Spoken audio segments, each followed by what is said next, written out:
Pinatalsik ng mga taga Cebu ang matagal nang nanunungkulan na si Governor Gwendolyn Garcia. Ito'y kasunod ng pagkapanalo ni Pam Baricuatro ng PDP laban bilang bagong gobernador ng Cebu. Narito ang balita ni Jason Rubrico.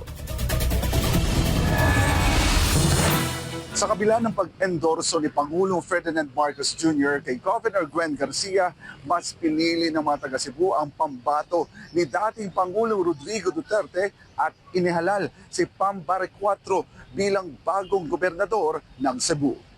Naantala ang pag-canvass ng mga boto sa Cebu Province dahil sa pumalyang USB ng isang automated counting machine sa isang presinto sa Pinamungahan. Umabot pa ng ilang oras bago tuluyang maresolba ang aberya dahilan upang mabinbin ang final tally ng mga boto. Pero bandang alas 3 ng hapon ng Mayo 13, matagumpay nang na-transmit ang mahigit 800 balota mula sa nasabing presinto na hudyat ng pag-usad ng bilangan. Pagsapit ng 3:26 ng hapon, opisyal nang ipinroklama si Pam Baricuatro bilang bagong gobernador ng Cebu Province para sa 2025 elections. Si Baricuatro na inendorso mismo ni dating Pangulong Rodrigo Duterte ay nanaig sa laban matapos makakuha ng mahigit 1.1 milyong boto. Hinalo niya si Gwendolyn Garcia, ang pambato ni Pangulong Ferdinand Marcos Jr. na nakakuha lamang ng mahigit 765,000 na boto. I want to thank PRRD, but it's bittersweet because I won but he's not yet here.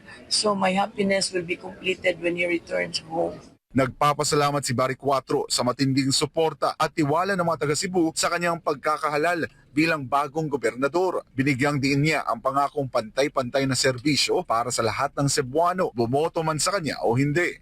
We want to unite Cebu, as I've said earlier.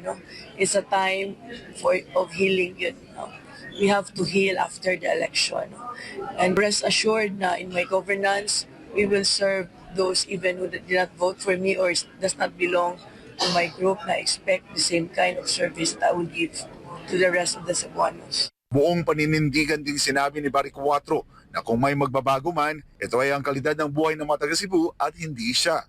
Expect that I will be the same and I will be humble from start. Nothing will change.